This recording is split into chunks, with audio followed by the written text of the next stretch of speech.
除了快速溜走、难以抓住的此时此刻，生命都是记忆。田纳西·威廉姆斯。这里是莎莎，专业人格分析师。这期咱们聊聊荣格的心理类型中被误解最多的类型，也就是内倾感觉 （Introverted Sensing），简称 SI。在 MBTI 的体系内 ，SI 作为主要的感知功能通常都属于 SJ 类型的人格。而在很多的刻板印象里 ，SJ 类型几乎就是老古板的代名词，好像总会顽固地坚持传统，不能够接受新的变化，缺乏想象力和创造力。简直是扯淡啊！我个人最喜欢的 MBTI 科普网站之一的创作者就是 ISTJ， 每次我去学习，都被他清晰的条理以及深刻的洞察力所折服。那么 SI 到底是什么呢？ MBTI 的创始人 Briggs 对 SI 的形容是，他将外界的事物和这些事物先前的印象做对比，以此提供稳定性。别担心看不懂，我会慢慢的解释。荣格在书中举的一个例子就是 SI 主导的画家们画的是同一个花园，但是画出来的结果却非常的不同，因为每个画家都参照了自己个人对于这个花园的主观印象。所以 SI 说白了就是对于已有的经验、记忆、人生经历的重视。这种重视和追求让他们在吸收新信息的时候，都会拿出过去获得的信息来做一个对比，来看看有什么不一样的，然后以此为基础去理解新信息。我再说一遍不是不接受新信息，是在旧的基础之上去接受。那这样的 SI 到底想要什么呢？这么问你可能就明白了。如果你特别信任而且珍视自己曾经的一段经历，你会希望这段经历骗人吗？你会希望这段经历以后再也不会发生吗？肯定不会啊。同样的道理 SI 会非常希望能够确定自己的经历、记忆、知识，自己吸收到的信息是可靠的。那有什么方法能够确定这件事呢？肯定是重复的验证咯。比如你过去发现熬夜会头疼，然后你今天熬夜了，果然又头疼了，这不就说明你过去总结的经验是可靠的吗？当然这不是说 SI 会因为熬夜又头疼而感到快乐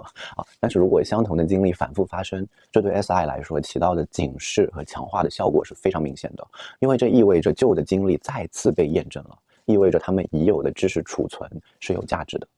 所以追求 SI 的人会很欣赏一种岁月静好的感觉，因为一切如常，一切都很熟悉，都在意料之中，感觉生活稳定而充实，有一种内在的富饶感甚至是感动。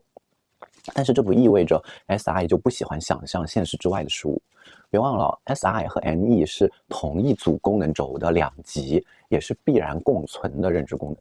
能。NE 对于潜在可能性的追求一样会体现在 SI 人的身上，但是仍然是以 SI 作为主导的。简单点说， SI 人反而也可以非常喜欢想象，只是因为他们不够信任 NE 的缘故对现实之外的想象通常都是用来去考虑消极而不是积极的可能性，去预防灾难性的后果发生。所以更多的是在放松休闲时的娱乐，他们也可以去比较放松的想象，因为这时候就无关他们到底信不信任这个想象，只是娱乐。可以说如果你真正熟悉一个 SI 人，你会发现他对于事物会具备非常有趣而且特别的幽默感，甚至有的时候有点古怪，因为每个 SI 人所实际储存的这个主观的经验都是不一样的，只是他们很少去分享这些特别的见解。SI 是喜欢熟悉的经历，但是人家并不固执己见。SI 是什么？是感知功能，是一个人偏好的吸收信息的方式，它是吸收和理解信息的，不是拒绝吸收的。那些老一辈的感觉很顽固的长辈们，那些拼命想让我们考一个公务员端一个铁饭碗的父母，为啥那么难说服呢？其实你的父母如果是 SI 人，你要沟通的重要的一点是你得提供 stability 稳定感。人家不愿意接受你的新想法，主要原因不是因为他们固执己见，不是因为你的新想法和旧想法不一样，而是你这个人以及你的想法没有让他们觉得可以依靠没有经过经验的验证亲。如果你在他们面前都没有展现出自己能照顾好自己的证据， SI 人完全没有相关的经验，当然不信任你的想法和决定了。所以真别怪 SI。 而且作为感知功能， SI 其实很希望能够获得可靠更稳定的信息。也就是说，如果你能证明你当游戏主播比公务员收入更好更稳定， SI 父母们大部分情况下是会支持你的。你有没有看过那种影视剧就是孩子叛逆选择了父母不认可的道路，比如说去当个话剧演员，然后父母一开始极力的反对，但是后来孩子真的到大舞台去表演了，表演途中发现父母竟然悄悄买了票在台下支持，这就是很典型的 SI 父母发现自己错了，愿意尝试更新自己的认知，因为孩子证明了自己的选择是有一定可靠性的。那么如果新的事实和经历被发现和旧的不一样，这时候 SI 会怎么办呢？ SI 会很需要了解清楚新旧的区别，并且清晰地理解其中的不同。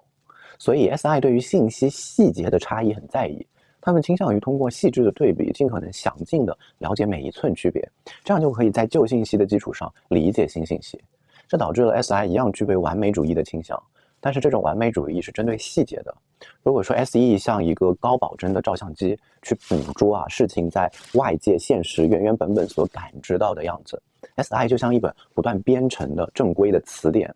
对吸收的信息都会去建立索引、建立档案，注重记录的每一个字。在词典中，哪怕一个标点符号的差异， SI 都希望能够注意到。至于这个差异是不是会带来实际意思上的区别，对 SI 来说并不是最优先考虑的地方，因为如果注意到了所有的差异并且逐一验证，那必然能够确保一切都很安全，实际的意思就不用去担忧。这让 SI 很喜欢去建立或者遵守一套可靠的流程，从第一步到第二步，从第二步到第三步，每一步都清楚明了，这样就不会出错。这也是 SI 会和细心谨慎相关的重要原因。一个流程 SI 能够相对轻松的去做到1、2、3、4、5、6、7，而其他感知主导的人就会比较容易的变成什么1、3、6、7，跳过其中的一些步骤因为各种各样的原因，因为觉得没必要或者想到了其他的地方去了。有趣的是 SI 人其实很少觉得自己足够细心，毕竟他们对于细心的标准也很高。不过客观来说，在已经具备明确流程的事情上， SI 确实在稳定性和可靠度上非常的卓越，这也是因为他们注意力就是想要往这方面去集中是他们的追求。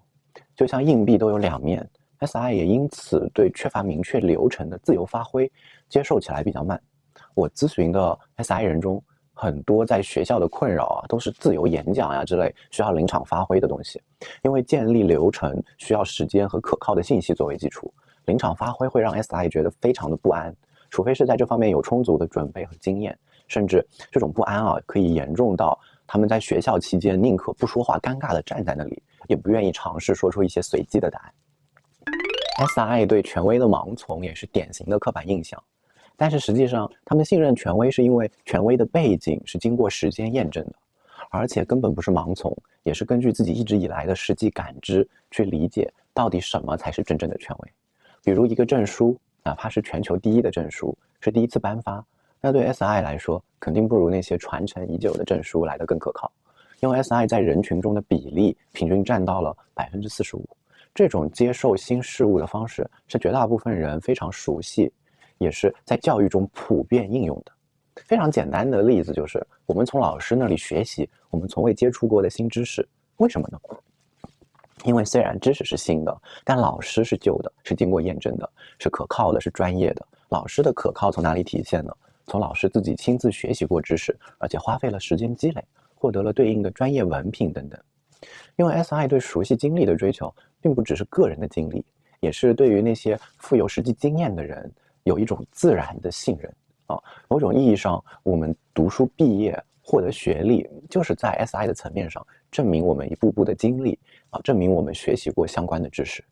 当然也因此 SI 是弱势功能甚至阴影功能的人格类型，比如 ENTP ISFP INTJ确实会有一些困难很难去理解，凭什么因为这个人是老师我就得信任他其中像 INTJ 甚至几乎不在乎老师的背景，哪怕是全球第一的专家，如果你教的内容跟他们个人视角里的意义没有关系，他们一样觉得这些东西毫无价值。这些人格类型更喜欢通过自己主导的感知功能去吸收信息，也就是 NE、SE 和 NI解读我都已经做过了，看看合集就可以找到。但是对于 SI 来说并不一样，因为 SI 尊重一个人所积累的背景，一个全球第一的专家本身就是对于自己所说专业领域内的内容的背书。大部分人觉得自己不是 SI 是因为好像自己挺开放的，很能够接受新事物，和顽固的上一代比起来好太多了。但这其实是巨大的误解SI 并不等于老旧， SI 所追求的传统是他们所实际身处的传统。毕竟社会追求的结构是稳定的，虽然每一代的传统都不一样，但相似的是都会告诉一个人在什么时候、身份、地方该做什么事情。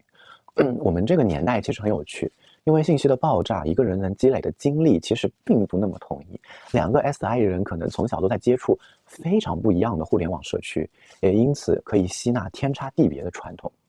简单点说，就是 SI 追求的并不是老旧的传统，而更多的是受到同辈和所处实际时代的影响。可以说 SI 欣赏的是主流，是常识，因为主流意味着更加可靠，有更多的人对事情该如何发生有相同的见解，这肯定比个人所产生的见解要更有参考价值。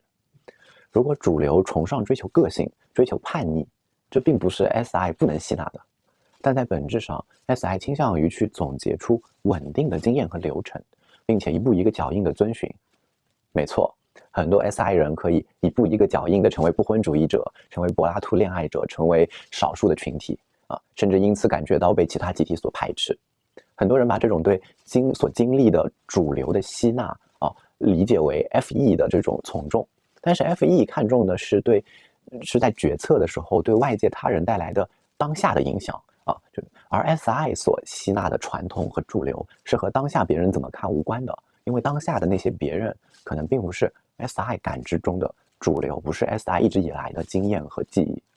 关于 SI 能展开的还有很多，比如他们对于基础学科的兴趣，比如 SI 除了和 FE 也很容易和 FITI 搞混，特别常见于 SFJ 和 STJ， 会因此误以为自己是 NFP 或者 NTP。这期我对 SI 小伙伴说个抱歉，因为刻板印象误解太多，我篇幅没有太多的机会去夸 SI， 强调 SI 的优势，更多的在解释对于 SI 的偏见。不过我相信大家认真品味，也能够理解到 SI 的重要性。没错，多看几篇我的视频，嘿嘿。好了，我是刷刷，喜欢还可以用你的方式支持一下，转发给你觉得可能感兴趣的人。我们 INFJ 还是很喜欢听到夸的。那咱们就有缘再见了，拜拜。